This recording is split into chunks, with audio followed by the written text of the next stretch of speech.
ప్రతి పేదవాళ్ళు కూడా మంచి ఇంట్లో ఉండాలనే కాన్సెప్ట్తో ఈ టెక్నాలజీతో ఇల్లు కట్టడం జరిగింది. అయితే దురదృష్టవశాత్తు మళ్ళా మనం ప్రభుత్వంలోకి రాకపోవడం, ఈ ఇళ్ళని ఆ వచ్చిన ప్రభుత్వం రకరకాలుగా దీన్ని చెడగొట్టాలనే కాన్సెప్ట్తో వీటి మధ్యలో దిష్టి చుక్కల్లాగా కొన్ని ఇల్లు కూడా కట్టించారు.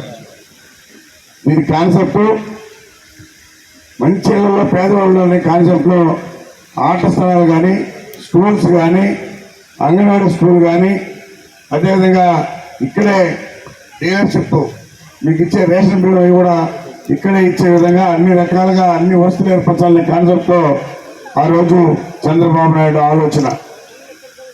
ఈ మధ్యలో ఇవంతా చెడగొట్టారు.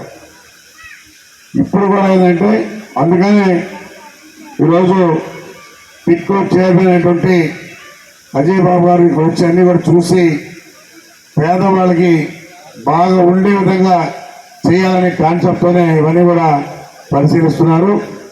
మరి ఆ ఇళ్లను కూడా ఏం చేయాలని కూడా ఆలోచించి అన్ని గతంలో ఏమైతే ఏ కాన్సెప్ట్ అయితే కట్టారో అదే కాన్సెప్ట్తో ఇళ్ళు ఇచ్చే విధంగా ఈ ఇళ్లలో ఒరిజినల్గా ఎవరికైతే అలాట్ అయ్యాయో వాళ్ళు ఉన్నారా లేదా, వాళ్ళు ఏమైనా బాడుకి ఇచ్చారా, అమ్మేశారా, ఇక్కడ చాలా చాలా జరిగి ఉన్నాయి.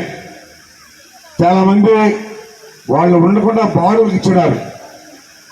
ఎవరైతే బాడుకి ఇచ్చుంటారో సొంత ఇళ్ళ వాళ్ళు ఎవరైతే ఉంటారో వాళ్ళు వెళ్ళిపోయి మళ్ళీ ఈ బాడుకి వాళ్ళకే ఇల్లు ఇచ్చేస్తారు. ఎందుకంటే వాళ్ళకి ఇల్లు ఉండి బాడుకి ఇచ్చారు, దాన్ని క్యాన్సిల్ చేసి బాడుకు ఉండే వాళ్ళకి ఇల్లు లేకపోతే వాళ్ళకే అయిపోతున్నారు. బాడుకి ఇవ్వడం తప్పు. ఇల్లు తీసుకున్న తర్వాత వాళ్ళు ఉన్నారా, మరి వాళ్ళకి ఇల్లు ఉంది కాబట్టి బాడుకి ఇచ్చారు కాబట్టి వాళ్ళకి క్యాన్సిల్ చేసి వీళ్ళకి ఇవ్వాలని చెప్పని కూడా తెలియజేస్తాను. ఖచ్చితంగా సార్ కూడా అదే చేయబోతున్నారు. ఆ పరిస్థితులు ఎవరైనా ఉంటే వెంటనే మార్చుకోండి. అది రాకముందే ఎవరైతే ఇల్లు లేనటువంటి వాళ్ళు ఉన్నారో వాళ్ళు వచ్చి ఇక్కడ చేరిపోవాలి, బాడుకి ఇచ్చిన వాళ్ళు వెళ్ళిపోవాలి. లేదు